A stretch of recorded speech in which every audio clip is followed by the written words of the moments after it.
નમસ્તે વિદ્યાર્થી મિત્રો, હું છું ભાર્ગવ લાઠિયા અને સ્વાગત છે તમારું ફરી પાછું આપણી આ એજ્યુકેશનલ એક્સપર્ટ યુટ્યુબ ચેનલ ઉપર. મિત્રો, આજે આપણે ધોરણ 10માં વિષય સામાજિક વિજ્ઞાન, જેમાં પ્રથમ સામયિક પરીક્ષા માટે આપણે સેમ્પલ પેપરનું સોલ્યુશન જોઈએ છીએ, બરાબર. જેમાં ઓલરેડી વિભાગ એ અને બીના સોલ્યુશન છે તે આવી ગયા છે. જો તમે ન જોયા હોય તો નીચે લિંક આપેલી છે, ત્યાં જઈને જોઈ શકો છો. મોસ્ટ એમપી મિત્રો પ્રશ્ન છે, પરીક્ષાની અંદર પ્રથમ સામયિકમાં પૂછાવાની પૂરેપૂરી સંભાવના, બરાબર. ચાલો તો વિભાગ સી થી સોલ્યુશન શરૂ કરીએ. તો વિભાગ સી માં પહેલો પ્રશ્ન કે લોથલ તે સમયે ભારતનું અગત્યનું બંદર હતું, સમજાવો. તો કે લોથલ એ અમદાવાદ જિલ્લાના ધોળકા તાલુકામાં ભોગાવો અને સાબરમતી નદીઓની વચ્ચેના પ્રદેશમાં આવેલું હતું. લોથલ ખંભાતના અખાતથી 18 કિલોમીટર અને અમદાવાદથી 80 કિલોમીટર દૂર છે. તમને અહીંયા એનું ચિત્ર આપેલું છે. લોથલના મકાનોમાં ઉપરાઉપરી 3 થર છે તે મળ્યા છે, અને આ પરથી અનુમાન થાય છે કે લોથલમાં મકાનો એક જ પાયા ઉપર જુદા જુદા સમયે બંધાયા હશે. લોથલના પૂર્વ છેડે નીચાણવાળા ભાગમાંથી ભરતીના સમયે વહાણ લાંધરવા માટેના એક મોટો ધક્કો ગોદી મળી આવ્યો છે, અને આ ધક્કામાં ગોદી વહાણ સ્થિર રાખીને માલ ચડાવવામાં ઉતારવામાં આવતો હતો. ધક્કો એટલે કે વહાણને બાંધવા માટેની જો સ્થળ જગ્યા છે એને ધક્કો તરીકે ઓળખાય. ગોદામોમાં વખારોમાં પરદેશમાં મોકલવા માટેની પરદેશથી આવતી ચીજ વસ્તુઓ છે તે રાખવામાં આવતી હતી, અને વેપારીઓનો માલ પણ પોતાની મુદ્રાઓ લગાવી નિધાની છે તે કરતા. અને આમ લોથલમાંથી મળી આવતા ધક્કો, ગોદી, વખારો, ગોદામો, દુકાનો, આયાત નિકાસ વગેરેના અવશેષો દર્શાવે છે કે લોથલ સિંધુ ખીણની સંસ્કૃતિનું એક સમૃદ્ધ શહેર, અગત્યનું બંદર અને એક વેપારી મથક હતું. ચાલો બીજું, મોઢેરાના સૂર્ય મંદિર વિશેની નોંધ લખો. તો મોઢેરાનું સૂર્ય મંદિર એ ઉત્તર ગુજરાતના મહેસાણા જિલ્લામાં મોઢેરા ખાતે આવેલું છે. ચિત્ર તમને દેખાય છે. તે ઈસવીસન 1026માં ભીમદેવ સોલંકી પ્રથમના શાસનકાળ દરમિયાન એને બંધાવવામાં આવ્યું હતું. આ મંદિરનું જે પ્રવેશ દ્વાર છે એ પૂર્વ દિશામાં આવેલું છે, અને એટલે વહેલી સવારે સૂર્ય જ્યારે ઉગે ત્યારે તેના કિરણો સીધા જ તેના ગર્ભગૃહની અંદર પ્રવેશી અને સૂર્ય પ્રતિમાના મુગટની મધ્યમાં રહેલા ઉપર પડે, અને જેથી સમગ્ર મંદિર છે પ્રકાશ પુંજથી જળ અડતું હશે, અને પરિણામે સમગ્ર વાતાવરણમાં દિવ્યતા પ્રગટતી હશે. આ મંદિરના ગર્ભગૃહની બહાર સૂર્યની 12 વિવિધ મૂર્તિઓ અંકિત થયેલી પણ જોવા મળે છે, અને આ મંદિરનું જે નકશીકામ છે એ ઈરાની શૈલીમાં થયેલું છે. સૂર્ય મંદિરની આગળના ભાગમાં લંબચોરસ આકારનો વિશાળ જળકુંડ છે, અને આ કુંડની ચારેય દિશાએ નાના નાના કુલ 108 મંદિરો આવેલા છે, જેમાં સવાર સાંજ પ્રગટાવવામાં આવતી દીપમાલાને લીધે નયનરમ્ય દ્રશ્ય સર્જાય છે. ચાલો 40માં છે કે નીચે આપેલ ચોરસ બોક્સમાં ભારતની પ્રસિદ્ધ વિદ્યાપીઠ, નાલંદા, તક્ષશિલા, વારાણસી અને વલ્લભી વિદ્યાપીઠ સાથે જોડાયેલી કેટલીક મહાન વ્યક્તિના નામ આપ્યા છે. જે અહીં આ નામ આડાઅવળા મૂકેલા છે, જેને વિદ્યાપીઠ મુજબ સાચા નામમાં એને ગોઠવવાના છે. તો નાલંદા વિદ્યાપીઠની અંદર મહાવીર સ્વામી, કુમારગુપ્ત અને ચીની મુસાફર યુઅન સ્વાંગ. તક્ષશિલાની અંદર રાજનીતિજ્ઞ કૌટિલ્ય, વ્યાકરણ શાસ્ત્રી પાણિની અને ચંદ્રગુપ્ત મૌર્ય એ તક્ષશિલામાંથી. વારાણસી વિદ્યાપીઠમાં ભગવાન બુદ્ધ, આદિ શંકરાચાર્ય અને ચૈતન્ય મહાપ્રભુ. અને વલ્લભી વિદ્યાપીઠમાં આચાર્ય સ્થિરમતી, આચાર્ય ગુણમતી અને ચીની પ્રવાસી ઇત્સિંગ. ખાસ ચીની પ્રવાસી એક વલ્લભીમાં પણ છે અને એક નાલંદામાં પણ છે, બરાબર. ચલો 41મો, ટૂંક નોંધ લખો. પ્રાચીન ભારતનું ખગોળશાસ્ત્ર. કે છે પ્રાચીન ભારતની અંદર બધા જ શાસ્ત્રોમાં ખગોળશાસ્ત્ર એ સૌથી પ્રાચીન શાસ્ત્ર છે.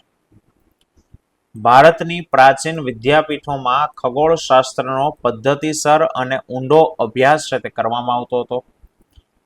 તેમાં ગ્રહો અને તેમની ગતિ, નક્ષત્રો, અન્ય અવકાશી ગ્રહો વગેરે પરથી ગણતરી કરી અને ખગોળને લગતી એટલે કે અવકાશને લગતી માહિતી એકત્ર કરવામાં આવતી હતી. મહાન ખગોળવેતા અને જ્યોતિષ શાસ્ત્રી વરામિહિરે પોતાના પંચ સિદ્ધાંતિકા નામના ગ્રંથમાં જ્યોતિષ અને ખગોળશાસ્ત્ર વિશે પ્રમાણભૂત માહિતી છે તે આપેલી છે. ગ્રહો પરથી રાશિફળ પ્રમાણે જ્યોતિષ ફલિત કરવામાં આવતું હતું. ગુપ્ત યુગના મહાન ખગોળશાસ્ત્રી આર્યભટ્ટે સૌ પ્રથમ પ્રતિપાદિત એટલે કે સાબિત કર્યું હતું કે પૃથ્વી પોતાની ધરી ઉપર ફરે છે અને ચંદ્ર ગ્રહણ એ પૃથ્વીના પડછાયાને કારણે થાય છે. વિદ્વાનો આ બાબતે અજરભર છે તે કહેતા હતા. ખગોળ વિદ્યા ક્ષેત્રે, વિજ્ઞાન ક્ષેત્રે આર્યભટ્ટનું મહત્વ યોગદાન છે અને તેથી ભારતના પ્રથમ ઉપગ્રહનું નામ તો કે આર્યભટ્ટ છે તે રાખવામાં આવ્યું હતું. અને બ્રહ્મગુપ્ત નામના વૈજ્ઞાનિકે બ્રહ્મ સિદ્ધાંત નામનો ગ્રંથ રચ્યો અને તેમાં ગુરુત્વાકર્ષણના નિયમો દર્શાવ્યા હતા. ચલો 42માં કાપની જમીન વિશેની નોંધ લખો. કે ભાઈ ભારતમાં કાપની જમીન ભારતના કુલ ક્ષેત્રફળના લગભગ 43% ક્ષેત્રફળમાં આવેલી છે. ભારતમાં આજે કાપની જમીન છે એ પૂર્વ બ્રહ્મપુત્ર નદીના ખીણ પ્રદેશથી શરૂ કરી અને પશ્ચિમે સતલુજ નદી સુધીના ઉત્તર ભારતના મેદાનમાં, દક્ષિણ ભારતમાં તો કે નર્મદા, તાપી, મહાનદી, ગોદાવરી, કૃષ્ણા, કાવેરી એના મુખ ત્રિકોણ પ્રદેશો પાસે કાપની જમીન આવેલી છે. આ એનું સ્થાન દર્શાવે છે ક્યાં ક્યાં છે. ચલો આ જમીનના લક્ષણો શું છે તો કે સાહેબ આ જમીન નદીઓએ પાથરેલા કાપથી છે તે બનેલી છે. નદીઓ વહી જતી હોય એની સાથે માટી લેતી જાય અને માટી મુખ ત્રિકોણ વાળા પ્રદેશે જમા થાય તો એ કાપથી બનેલી છે. આ જમીનમાં પોટાશ, ફોસ્ફરિક એસિડ અને ચૂનાનું પ્રમાણ વધારે હોય, જ્યારે તેમાં નાઇટ્રોજન અને હ્યુમસ એટલે કે સેન્દ્રિય પદાર્થો એનું પ્રમાણ કેવું હોય તો કે ઓછું હોય છે. બીજું તો કે આ જમીનમાં જુદા જુદા કઠોળના પાક લેવામાં આવે તો જમીનમાં નાઇટ્રોજનનું પ્રમાણ આપણે વધારી શકીએ, કારણ કે કઠોળમાં જે બેક્ટેરિયા હોય એ વાતાવરણમાં નાઇટ્રોજન જમીનમાં લાવી દે. અને કાપની જમીન કયા પાક માટે અનુકૂળ આવે તો કે ઘઉં, ડાંગર, શેરડી, શણ, કપાસ, મકાઈ, તેલીબિયા વગેરે જેવા પાક એ લઈ શકાય. જો તમને અહીંયા કાપની જમીનનો વિસ્તાર દર્શાવ્યો છે, આ હિમાલય પશ્ચિમ સુધી, પૂર્વ ગુજરાતની અંદર, બરાબર, આ કાપવાળી જમીન, અહીંયા આ પશ્ચિમ ઘાટવાળો વિસ્તાર આખો એ કાપની જમીનથી બનેલો છે. ચાલો 43મું છે ભૂમિ સંરક્ષણ એટલે શું અને ભૂમિ સંરક્ષણના ઉપાયો જણાવો. તો કે છે ભૂમિ સંરક્ષણ એટલે કે જમીનનું ધોવાણ અટકાવી અને જમીનની ગુણવત્તાને જાળવવી એને ભૂમિનું સંરક્ષણ કર્યું કહેવાય. એના મુખ્ય ઉપાયો નીચે મુજબ છે, જેમ કે પડતર જમીન ઉપર જંગલો ઉગાડવા જોઈએ, કારણ કે વૃક્ષોના જે મૂળ છે એ જમીનના કણોને, જમીનના કણોને જકડી રાખે છે, પકડી રાખે, અને એટલે પાણી જ્યારે વહીને જતું હોય તો જમીનનું ધોવાણ ઓછું થાય. પર્વતીય ક્ષેત્રોમાં સીડીદાર ખેતરો બનાવીને, જે અહીં આકૃતિમાં તમને બતાવી છે આ પ્રમાણે, અને ઢોળાવવાળા વિસ્તારો પર વૃક્ષ ઉગાડીને જમીનનું ધોવાણ અટકાવી અથવા ઓછું કરી શકાય.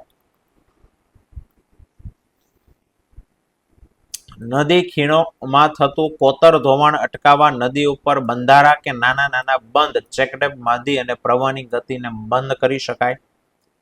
તેમજ નદી કાંઠે વૃક્ષારોપણ કરી અને કિનારાની જમીનનું ધોવાણ છે એને ઘટાડી શકાય. રણની નજીકના ક્ષેત્રોમાં વાતા પવનોને રોકવા માટે રણની ધાર ઉપર મોટા વૃક્ષોને હારબદ્ધ ઉગાડી રક્ષક મેખલા બનાવી શકાય. રણવાળા વિસ્તારમાં એવું બાંધી દો વૃક્ષો તો રણ આગળ વધતું અટે. નદીઓના પૂરને અન્ય નદીઓમાં વાળીને કે પૂરના પાણીથી સૂકી નદીઓ ભરી અને પૂરને અંકુશમાં લાવી શકાય. અને અર્ધ શુષ્ક પ્રદેશોમાં પશુઓ દ્વારા થતા અતિચરાણને નિયંત્રિત કરી અને જમીનનું ધોવાણ અટકાવી શકાય. ઢાળવાળી જમીન હોય તો જમીન ઉપર ક્ષિતિજને સમાંતર ખેડ કરવાની, કે જે દિશામાં આ દિશામાં ઢાળ હોય તો એને આડા ચાંસ પાડવામાં આવે, બરાબર, તો ધોવાણ અટકે. અને ફળદ્રુપતા ગુમાવી બેઠેલી જમીનમાં સેન્દ્રિય પદાર્થો ઉમેરી અને ફરી પાછી જમીનની ગુણવત્તા સુધારી શકાય.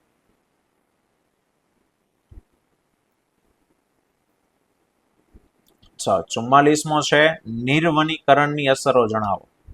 નિર્વનીકરણ એટલે કે જંગલોનો વિનાશ. જંગલો દૂર થાય તો શું અસરો થાય? તમે ભણતા આવ્યા છો નાના ધોરણમાં કે છે વાતાવરણમાં કાર્બન ડાયોક્સાઇડનું પ્રમાણ વધે. કાર્બન ડાયોક્સાઇડનું પ્રમાણ વધે એટલે ગ્રીન હાઉસ અસર છે તે થાય, અથવા તો ગ્લોબલ વોર્મિંગ સર્જાય. માટીનું ધોવાણ વધે એટલે જમીનની ફળદ્રુપતામાં ઘટાડો થાય, બરાબર. વૈશ્વિક તાપમાનમાં વધારો થાય એટલે કે ગ્લોબલ વોર્મિંગ થાય. દ્વિકલ્પીય ભારતના જંગલોમાં મોટા પાયા ઉપર જંગલોનો વિનાશ થવાને કારણે જંગલના વિસ્તારમાં છે તે ઘટાડો થાય. જંગલો ઓછા હોય, વૃક્ષો ઓછા એટલે વરસાદનું પ્રમાણ ઘટે. વરસાદ ઓછો આવે એટલે દુષ્કાળ છે તે થાય. જંગલો ઓછા થાય તો સાહેબ વન્યજીવોનો આશ્રય છે તે ખોરવાઈ જાય અને વન્યજીવો ખોરાક પાણીની શોધમાં માનવ વસવાટના વિસ્તારોમાં આવી ચડે. માંસાહાર વન્યજીવો દ્વારા જંગલની નજીકના ક્ષેત્રમાં વસવાટ કરતા પશુપાલકો એના પાલતુ પ્રાણીઓના મારણના બનાવો વધી રહી. કારણ કે પ્રાણીઓ જંગલો મૂકી અને રહેણાંક વિસ્તારમાં આવે અને ત્યાં જે લોકો રહેતા હોય એના પશુ પ્રાણીઓને એ મારી નાખે. અને આવું થવાને કારણે કેટલાક વન્ય પ્રાણીઓ લુપ્ત છે તે થાય છે, બરાબર. ચાલો, 45મો છે વૃષ્ટિ જળ સંચયના મુખ્ય હેતુ જણાવો. કે ભૂમિગત જળનો જથ્થો વધારવા માટે વૃષ્ટિ જળ સંચય કરવામાં આવે છે, બરાબર. આ પદ્ધતિમાં કુવા, બંધારા, ખેત તલાવડીઓ વગેરેના નિર્માણ દ્વારા વરસાદના પાણીને એકઠું કરવામાં આવે. તેનાથી ભૂમિમાં જળ સંચય થઈ અને ભૂમિગત જળની સપાટી ઊંચી આવે. સંચય એટલે સંગ્રહ, પાણી જમીનમાં ઉતરતું જાય અને ભૂગર્ભ લેવલ ઊંચું આવે. સંચિત વૃષ્ટિ જળના અનેક વિવિધ ઉપયોગો થઈ શકે અને વૃષ્ટિ જળ સંચયના મુખ્ય ઉદ્દેશ નીચે મુજબ છે કે પાણીની વધતી જતી માંગ એનાથી પૂરી કરવામાં આવે. જમીન ઉપર સપાટી ઉપર નિરર્થક વહી જતું પાણી છે એનું પ્રમાણ ઘટાડી શકાય. સડક માર્ગોને પાણીના ભરાવાને કારણે એને બચાવી શકાય. ભૂમિગત જળનો જથ્થો વધારી અને તેની સપાટી ઊંચે લાવી શકાય. ભૂમિગત જળનું પ્રદૂષણ ઘટાડવું અને તેની ગુણવત્તાની અંદર સુધારો છે તે કરી શકાય. ઉનાળામાં અને લાંબા શુષ્ક સમયગાળામાં પાણીની ઘરેલું જરૂરિયાતને પહોંચી વળવા માટે મોટા શહેરોમાં બહુમાળી મકાનોના ધાબા કે છાપરા પર પડતા વરસાદનું પાણી એકઠું કરી અને મકાનોના પરિસરમાં મોટા ટાંકા બનાવી શકાય. અને આ પ્રમાણે વૃષ્ટિ જળ સંચય માટે કેટલીક ઓછી ખર્ચાળ પદ્ધતિ છે, પણ તેમાં પાણી ભરવા માટે ખાડાનું નિર્માણ કરવું, ખેતરની ફરતી ઊંડી નીકો ખોદવી, નાની નાની નદી ઉપર બંધારા બાંધવા વગેરેનો સમાવેશ થાય છે. વૃષ્ટિ જળ એટલે વરસાદનું જે પાણી પડે તે, બરાબર. ચાલો, અને 46મો છે ટકાઉ વિકાસની વ્યૂહરચના સમજાવો. કે ટકાઉ વિકાસ શું છે? તો કે ટકાઉ વિકાસ એટલે ભાવિ પેઢીની જરૂરિયાતો પૂરી પાડવાની ક્ષમતાને નુકસાન પહોંચાડ્યા વિના વર્તમાન પેઢીની જરૂરિયાતો સંતોષવી. ટકાઉ કે આવનારી પેઢી માટે વસ્તુ ટકી રહેવી જોઈએ. જેમ કે કોલસો આવનારી પેઢી માટે બચવો જોઈએ, તો એને ધ્યાનમાં લાવી અને વર્તમાન પેઢી એનો સંતોષકારક રીતે ઉપયોગ કરે તો એ ટકાઉ કહેવાય. ટકાઉ વિકાસમાં પર્યાવરણના સંસાધનોની કાયમી જાળવણી ઉપર ભાર મૂકવામાં છે તે આવ્યો છે.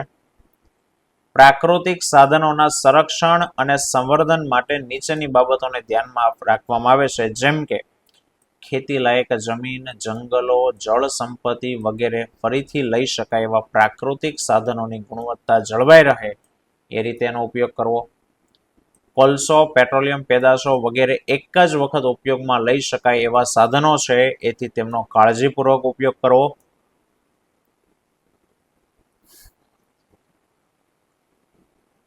વાહન વ્યવહારનું